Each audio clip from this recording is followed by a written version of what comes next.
Agar siz qo'shimcha to'lov, ustama, kompensatsiya, subsidiya yoki ijtimoiy yordam olayotgan bo'lsangiz, bugungi ma'lumot siz uchun juda muhim. Ayniqsa iyulgacha talab qilinadigan 4 ta ma'lumotnomani vaqtida tayyorlamasangiz, pulingiz kechikishi, kamayishi yoki umuman to'xtab qolishi mumkin.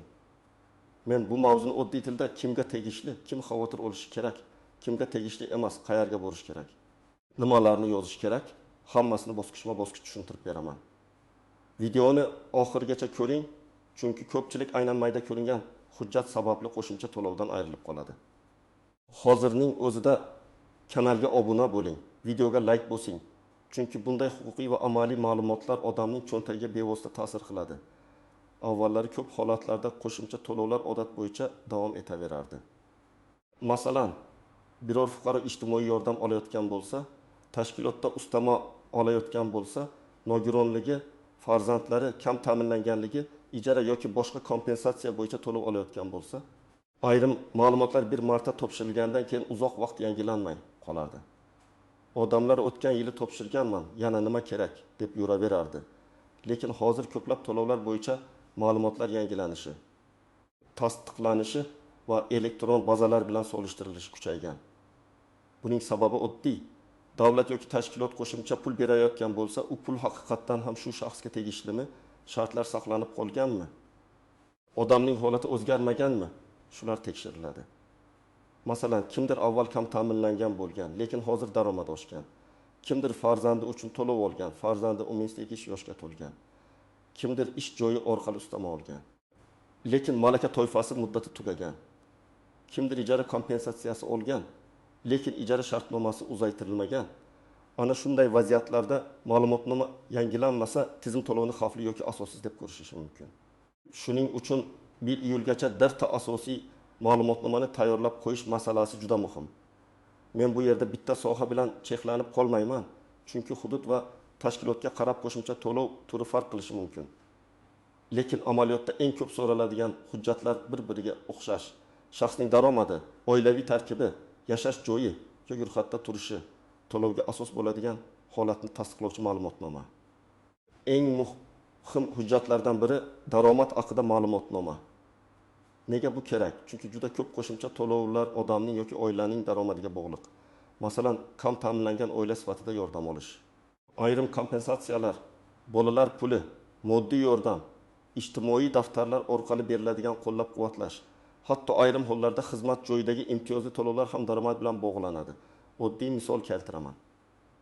Oila 4 kishidan iborat. Ota-ona va 2 nafar farzand. Ota oyiga 3 million so'm maosh oladi, ona ishlamaydi. Oilaning umumiy daromadi 3 million so'm. Bu daromad har bir oila a'zosiga bo'lganda 770 ming so'mdan to'g'ri keladi. Agar belgilangan mezon bo'yicha bu oila yordamga muhtoj deb topilsa, qo'shimcha to'lov olishi mumkin. Lekin keyin ona ishga kirib, oyiga 2,5 million so'm ola boshlasa, oilaning umumiy daromadi 5 million so'm bo'ladi. Endi har bir kishiga 20 million 375 ming so'mdan to'g'ri keladi.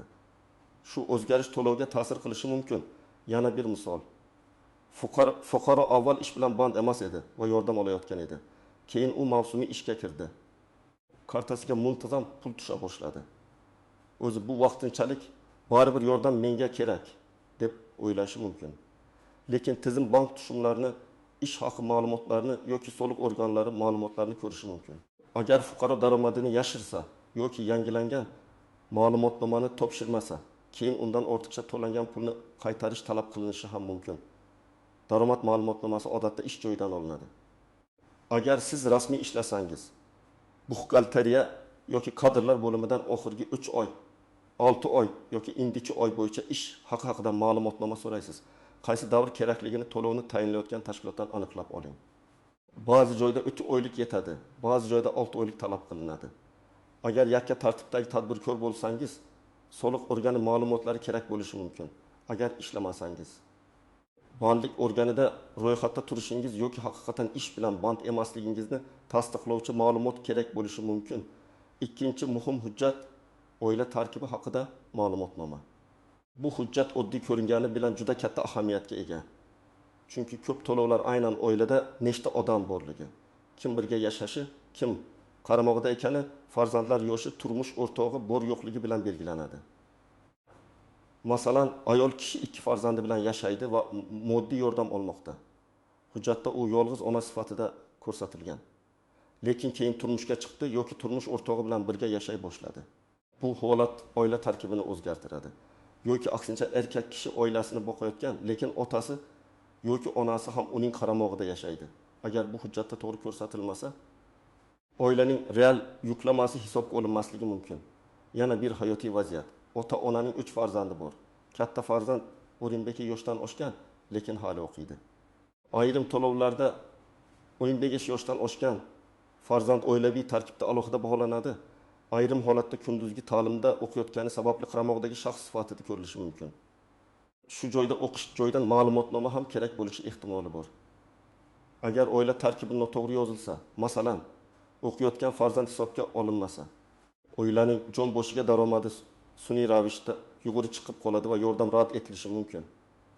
Oila tarkibi haqida ma'lumotnomani odatda mahalla fuqarolar yig'ini, migratsiya va ro'yxatga olish tizimi yoki tegishli elektron davlat xizmatlari orqali olish mumkin. Hozir ko'p ma'lumotlar elektron tarzda chiqadi, lekin ayrim tashkilotlar hali ham muhrlangan qog'oz shaklini so'rashi mumkin. Men har doim fuqarolarga shuni tavsiya qilaman. Bitta nusxa qog'oz shaklida oling, bitta elektron shaklini telefoningizda saqlab qo'ying. Chunki oxirgi kunda printer ishlamay qolishi, tizim ochilmasligi yoki mas'ul xodim joyida bo'lmasligi mumkin. 3-hujjat yashash joyi yoki doimiy vaqtinchalik ro'yxatda turish haqidagi ma'lumot. Bu nima uchun kerak? Chunki ko'plab qo'shimcha to'lovlar hudud bo'yicha beriladi. Masalan, siz bir tumanda ro'yxatda turib, boshqa tumanda yashayotgan bo'lishingiz mumkin. Yoki ijtimoiy yordam bir mahalla orqali rasmiylashtirilgan. Lekin siz amalda boshqa joyga ko'chib ketgansiz. Bunday holatda to'lovni kim nazorat qiladi? Qaysi mahalla javobgar? Qaysi hudud budjetdan pul ajratiladi? Masala chalkashib ketadi. Oddiy misol. Fuqaro Toshkent viloyatida ro'yxatda turadi, lekin Toshkent shahrida ijarada yashaydi. U ijara kompensatsiyasi yoki boshqa qo'shimcha to'lovga murojaat qilmoqchi. Agar uning vaqtinchalik ro'yxati bo'lmasa yoki ijara shartnomasi rasmiylashtirilmagan bo'lsa, siz bu hududda yashayotganingizni qanday isbotlaysiz degan savol tug'iladi. Og'zaki shu yerda yashayman deyish yetarli bo'lmaydi. Yana bir misol. Keksa ota-onaga qarayotgan farzand qo'shimcha yordam olmoqchi. Hujjatlarda ota-ona boshqa manzilda, farzand boshqa manzilda ko'rsatilgan. Amalda esa hammasi bir uyda yashaydi. Agar ro'yxat va real yashash holati mos kelmasa, mas'ullar tekshiruv paytida hujjatlarni qayta to'g'rilashni talab qiladi. Bu esa vaqt oladi va yil-yilgacha ulgurmaslik xavfini oshiradi. Shuning uchun manzil masalasini hozirdan aniqlang. Doimiy propiskangiz qayerda? Vaqtinchalik ro'yxatingiz bormi? Ijara shartnomangiz rasmiylashtirilganmi? Mahalla sizni shu manzilda yashovchi sifatida tan oladimi? Bularni tekshirib chiqing. Ayniqsa ijarada yashovchilar, boshqa viloyatdan kelib ishlayotganlar, talaba farzandi bor oilalar, ajrashgan yoki alohida yashayotgan ota-onalar bu masalaga befarq bo'lmasin. 4-chi eng muhim hujjat aynan siz olmoqchi bo'lgan yoki olayotgan qo'shimcha to'lovga asos bo'ladigan holatni tasdiqlovchi ma'lumotnoma. Bu hamma uchun bir xil bo'lmasligi mumkin. Masalan, nogironlik bo'yicha qo'shimcha to'lov olayotgan odam uchun TMG yoki tibbiy mehnat ekspertiza komissiyasi xulosasi muhim bo'ladi. Talaba farzandi bor oila uchun o'qish joyidan ma'lumotnoma kerak bo'lishi mumkin. Ish joyida ustama olayotgan xodim uchun malaka toifasi, sertifikat, lavozim buyrug'i yoki ish staji haqidagi hujjat kerak bo'lishi mumkin. Ijara kompensatsiyasi olayotgan odam uchun ijara shartnomasi va to'lov hujjatlari kerak bo'ladi. Masalan, o'qituvchi malaka toifasi uchun ustama olayotgan bo'lsa, toifa muddati tugamagan bo'lishi kerak. Agar toifa 3-iyungacha amal qilib, iyuldan keyin yangilanmagan bo'lsa, buxgalteriya ustamani davom ettira olmaydi. Xodim, men ko'p yillardan beri ishlayman, hamma biladi deyishi mumkin. Lekin moliyaviy to'lovlarda hamma biladi degan asos ishlamaydi. Hujjat bo'lishi shart. Yoki nogironligi bo'lgan fuqaro qo'shimcha yordam olayotgan bo'lsin. Nogironlik muddatsiz bo'lsa, bitta holat. Agar ma'lum muddatga berilgan bo'lsa, qayta ko'rikdan o'tish sanasi juda muhim. Tibbiy xulosa muddati o'tib ketgan bo'lsa, to'lov vaqtincha to'xtashi mumkin. Keyin hujjat yangilangach, ba'zan qayta tiklanadi. Lekin oradagi oylar uchun pulni olish masalasi alohida tekshiruvga bog'liq bo'lishi mumkin.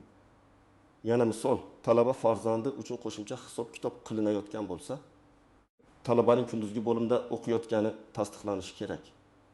Agar farzand sirtqi bo'limga o'tgan bo'lsa, akademik ta'til olgan bo'lsa yoki o'qishni tugatgan bo'lsa, bu holat to'lovga ta'sir qiladi. Shu sababli o'tgan yilgi ma'lumotnoma bor edi deb yurmaslik kerak. 1-iyulgacha yangi ma'lumotnoma oling. Unda sana o'qish shakli, kursi, ta'lim muassasasi nomi aniq ko'rsatilgan bo'lsin. Men birinchi navbatda qo'shimcha pul olayotgan har bir kishiga bu masalani tekshirishni maslahat beraman. Ayniqsa ijtimoiy yordam oluvchilar, bolalar puli yoki moddiy yordam oluvchilar, nogironlik bilan bog'liq to'lov oluvchilar, boquvchisini yo'qotgan oilalar, kam ta'minlangan oilalar, ijarada yashovchilar, boshqa hududda ishlab yoki o'qib yurganlar, ish joyidan ustama olayotgan xodimlar, malaka sertifikati orqali qo'shimcha haq olayotgan mutaxassislar albatta hujjatlarni ko'rib chiqsin. Shuningdek, so'nggi 6 oy ichida hayotida o'zgarish bo'lganlar juda ehtiyot bo'lishi kerak. Masalan, ishga kirgan bo'lsangiz, ishdan chiqqan bo'lsangiz, turmush qurgan bo'lsangiz, ajrashgan bo'lsangiz, farzandingiz tug'ilgan bo'lsa, farzandingiz 18 yoshga to'lgan bo'lsa, yashash joyingiz o'zgargan bo'lsa, ijara shartnomangiz tugagan bo'lsa, nogironlik guvohnomangiz muddati yaqinlashgan bo'lsa, o'qish shakli o'zgargan bo'lsa, bularning hammasi to'lovga ta'sir qilishi mumkin. Kimlar kamroq xavotir qilishi mumkin.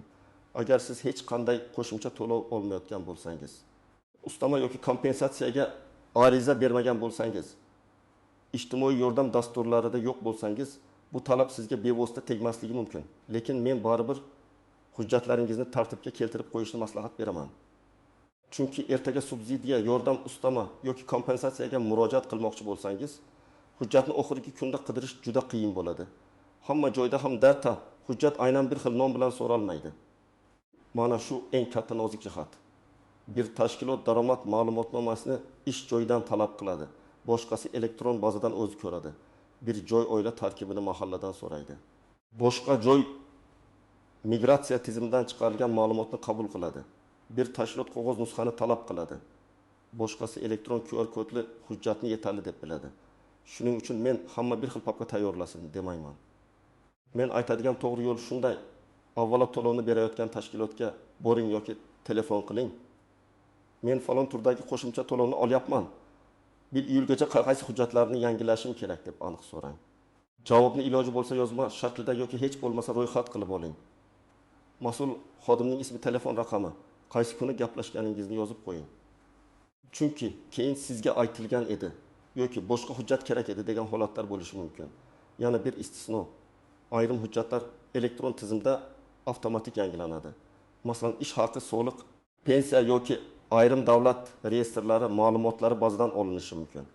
Lekin bu men hech narsa qilmasam ham bo'ladi degani emas. Tizimda xato bo'lishi mumkin. Masalan, ish joyingiz eski ko'rinishi mumkin. Farzandingiz ma'lumoti yangilanmagan bo'lishi mumkin. Manzilingiz noto'g'ri turishi mumkin. Men amaliyotda shuni ko'p ko'rganman. Odam hujjatni topshirgan, lekin bazada eski ma'lumot qolgan. Natijada to'lov rad etilgan. Keyin odam o'ylab yurib xatoni to'g'rilatadi. Eng ko'p uchraydigan xato muddatni oxirgi kunga qoldirish. 1-iyulgacha deyilgan bo'lsa, 7-iyun kuni borish kerak degani emas, chunki hujjatni olish, tekshartirish, kamchilik bo'lsa tuzatish, qayta topshirish uchun vaqt kerak. Men kamida 15 kun oldin hammasini tayyorlab qo'yishni maslahat beraman. Eng yaxshi variant hozirdan boshlash. Ikkinchi xato eski ma'lumotnomadan foydalanish. Ko'pchilik yanvarda olganman bo'laveradi deydi. Lekin ko'p tashkilotlarda ma'lumotnoma amal qilish muddati 3 kun, ba'zida 10 kun, ba'zida 1 oy deb qaraladi. Ayniqsa daromad va oila tarkibi bo'yicha ma'lumotlar yangi bo'lishi kerak. Hujjatda sana aniq ko'rinishi shart. 3-xato hujjatdagi ism, familiya, pasport ma'lumoti, shir yoki tug'ilgan sana xato yozilishi. Bitta har xato bo'lsa ham tizim hujjatni boshqa odamniki deb qabul qilmasligi mumkin. Masalan, pasportda O'g'loy deb yozilgan, ma'lumotnomada O'g'loy deb ketgan yoki familiya nikohdan keyin o'zgargan. Lekin eski familiya bilan hujjat olingan. Bunday mayda xatolar pulning kechikishiga sabab bo'ladi. 4-xato og'zaki gapga ishonish. Mahalladagilar biladi. Buxgalter opa tanish. Oldin ham shunday qilganmiz degan yondashuv xavfli. Moliyaviy to'lovlar faqat hujjat bilan yuradi. Agar sizga to'lov kerak bo'lsa, har bir asos qog'ozda yoki elektron tizimda tasdiqlangan bo'lishi kerak. 5-xato faqat bitta nusxa tayyorlash. Men har doim hujjatlarning kamida 2 nusxasini saqlashni maslahat beraman. Asl nusxa topshirilsa, sizda ko'chirma yoki telefoningizda rasmi qolsin. QR kodli elektron hujjat bo'lsa, PDF qilib saqlang. Telegramda o'zingizga yuborib qo'ying, elektron pochtangizga jo'nating. Telefon yo'qolsa ham hujjat topilishi kerak. Endi eng muhim qism. Siz hozir nima qilishingiz kerak? Birinchi qadam, qaysi qo'shimcha to'lovni olayotganingizni aniqlang. Bu ijtimoiy yordammi, ustamami, ijara kompensatsiyasimi, bolalar puli yoki boshqa to'lovmi? To'lov nomini aniq yozib oling. Chunki har bir to'lovning hujjat talabi boshqacha bo'lishi mumkin. Ikkinchi qadam, to'lovni tayinlagan yoki to'layotgan tashkilotga murojaat qiling. Agar bu ijtimoiy yordam bo'lsa, mahalla ijtimoiy himoya organi yoki tegishli bo'limga boring. Agar ish joyidagi ustama bo'lsa, kadrlar bo'limi va buxgalteriyaga boring. Agar tibbiy asosdagi to'lov bo'lsa, poliklinika, tibbiy komissiya yoki tegishli ekspertiza organidan aniqlang. Agar ijara yoki subsidiya bo'lsa, tuman hokimligi, subsidiya bo'limi yoki davlat xizmatlari markazidan so'rang. 3-qadam 4 ta yo'nalish bo'yicha papat tayyorlang. Daromad, oila tarkibi, yashash joyi, to'lovga asos bo'luvchi hujjat. Har birining yoniga olindi yoki olinmadi deb belgi qo'ying. Masalan, daromad ma'lumotnomasi ish joyidan olinadi. Oila tarkibi mahalla yoki elektron xizmat orqali olinadi. Yashash joyi ro'yxat yoki ijara hujjati bilan tasdiqlanadi. Asos hujjati nogironlik xulosasi.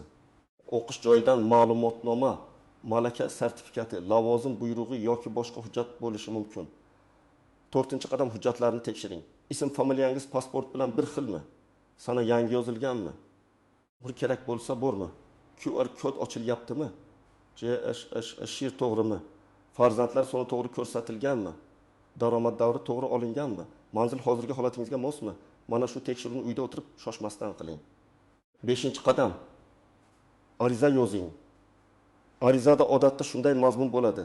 Menga tayinlangan qo'shimcha to'lovni davom ettirish yoki qayta ko'rib chiqish uchun ilova hujjatlarni qabul qilishingizni so'rayman. Albatta, ariza matni tashkilot talabiga qarab o'zgaradi. Arizada telefon raqamingizni aniq yozing, yashash manzilingizni ko'rsating, ilova qilinayotgan hujjatlar ro'yxatini kiriting.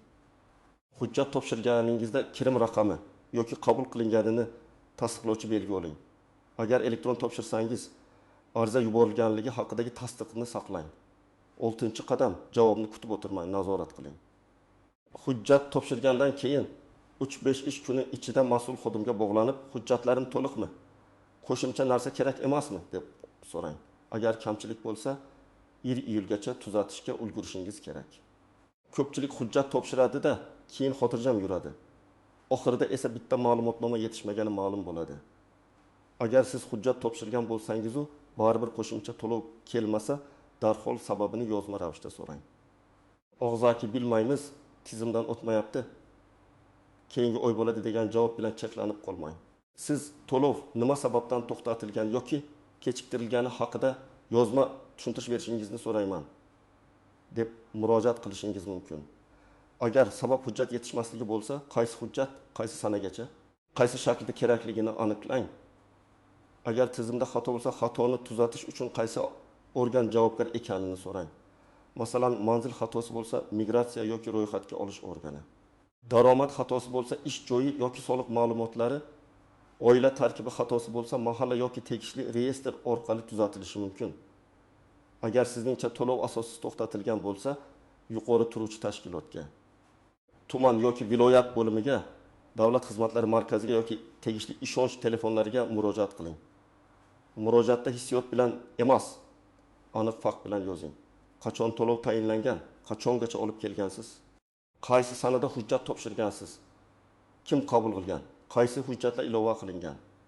Shunda masalani ko'rib chiqish osonlashadi. 1-iyulgacha talab qilinadigan hujjatlarni beparvo qoldirmang. Qo'shimcha to'lovlar odatda kichik ko'rinsa ham, oilaviy budjet uchun juda muhim. Bir oyda 700 ming, 500 ming, 1 million yoki undan ortiq summa bo'lishi mumkin. Bitta ma'lumotnoma vaqtida olinmagani uchun shu pullardan ayrilish achinarli holat. Men tavsiya qiladigan asosiy yo'l aniq. Daromad ma'lumotnomangizni oling, oila tarkibini yangilang. yashash joyi yoki ro'yxat masalasini tekshiring. Aynan to'lovga asos bo'ladigan hujjatni tayyorlang. Hammasini 1000 iyulni kutmasdan oldindan topshiring va qabul qilinganini tasdiqlatib qo'ying. Agar sizda shunday qo'shimcha to'lov bo'yicha savol bo'lsa, kommentariyada qaysi to'lov turi ekanini yozing. Men keyingi videolarda eng ko'p so'ralgan holatlarni alohida tushuntirib beraman. Videoga like bosing, yaqinlaringizga yuboring. Chunki bu ma'lumot ularga ham pulni saqlab qolishga yordam berishi mumkin. Kanalga obuna bo'ling. Men sizga huquqiy, ijtimoiy va moliyaviy masalalarni oddiy tilda tushuntirishda davom etaman.